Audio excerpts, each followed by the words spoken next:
Period কবিদের নিয়ে আপনি কি বলতে চান? আপনারা প্যাডেই লিখুন, ফেসবুকে পোস্ট করুন, বইমেলায় প্লিজ বই করবেন না। আমার ভিতর বাহির অন্তরে রবীন্দ্রসঙ্গীতটা শুনেছো? হ্যাঁ। এই রবীন্দ্রসঙ্গীতটা কার লেখা? অপশন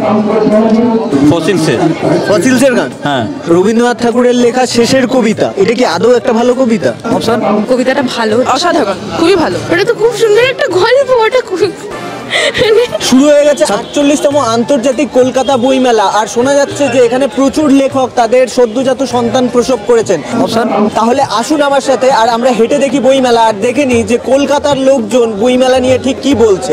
চলে আসুন। নিজের লেখা বইকে অনেকেই নিজের সন্তান বলে, এটা নিয়ে আপনার কি বক্তব্য? অপশন একদম সেই একদম মানে ভূমিষ্ঠ পুত্রের মতো। একদমই তাই, মানে আমি ভীষণভাবে সাপোর্ট করি ব্যাপারটা, নিজের সন্তানকে যেভাবে যত্নে লালন পালন। মানে সন্তান তারা, তাই তো? হ্যাঁ। তাহলে এই সন্তান 10% ছাড়ে বইমেলায় বিক্রি হয়ে যাচ্ছে, বাবা মার কেমন লাগছে?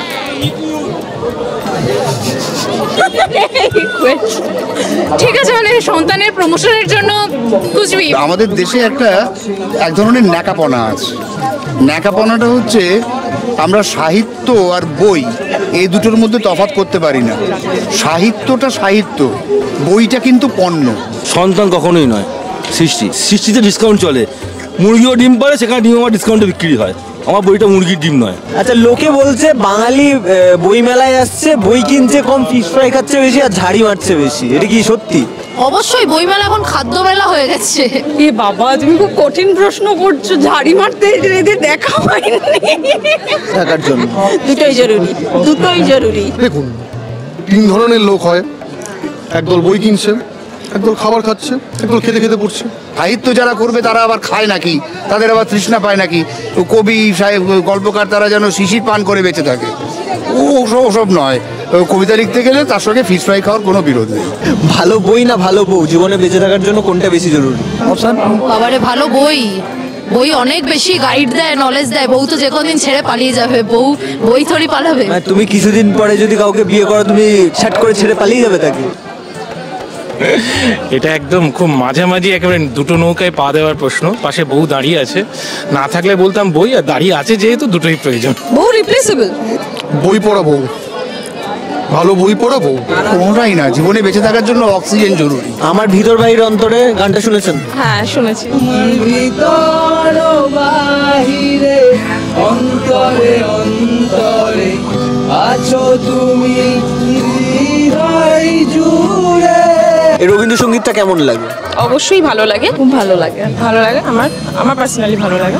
ভালো লাগে, বাট এটা কি আদৌ রবীন্দ্রসঙ্গীত কিনা আমি সত্যি জানি না।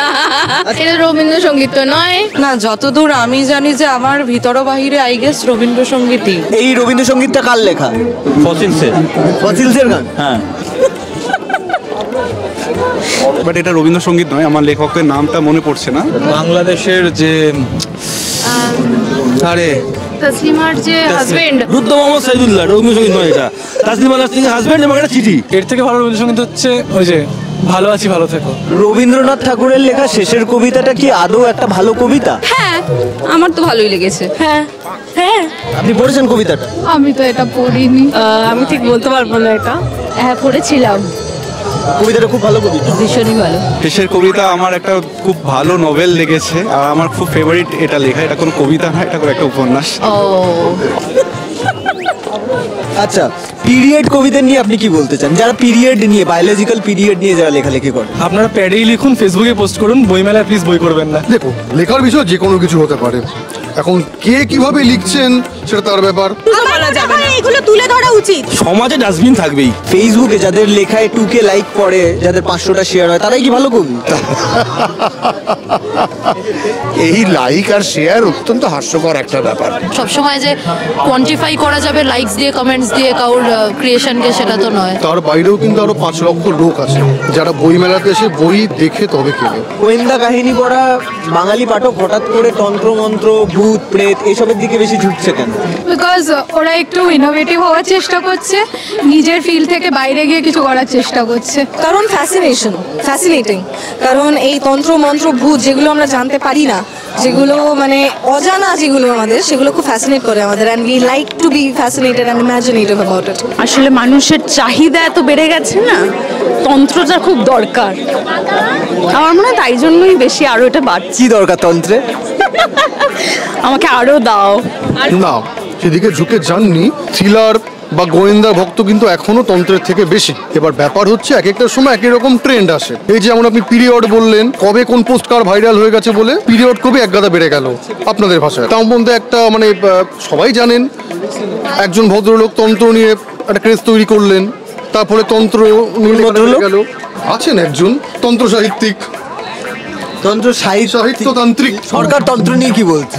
সরকার বলছে আমরা যেভাবে চালাবো সেভাবেই চলবে, মানে সরকার তন্ত্র সেটাই সিস্টেম। মানে এই ট্রেন্ডটা সরকার সৃষ্টি করেছে, তাই তো আপনি এটা বলতে চাইছেন? আজকে আপনারা দেখলেন যে বইপ্রেমী বাঙালি বইমেলা নিয়ে ঠিক কি বলছে। অনেকে মজার মজার উত্তর দিলেন, কেউ সিরিয়াস উত্তর দিলেন। আপনাদের ভিডিওটা ঠিক কেমন লাগলো সেটা কিন্তু কমেন্ট বক্সে জানাতে ভুলবেন না। আর হ্যাঁ, অবশ্যই আলটিমেট মিডিয়াকে ফলো করুন। দেখা হচ্ছে অন্য কোনো ভিডিওতে। পিরিয়ড কবিদের নিয়ে আপনি কি বলতে চান? পিরিয়ড কবি কোভিড-19 তখন কোভিড-19 তো পিরিয়ড কবি কবি মানে লেখকদের তো টাটা।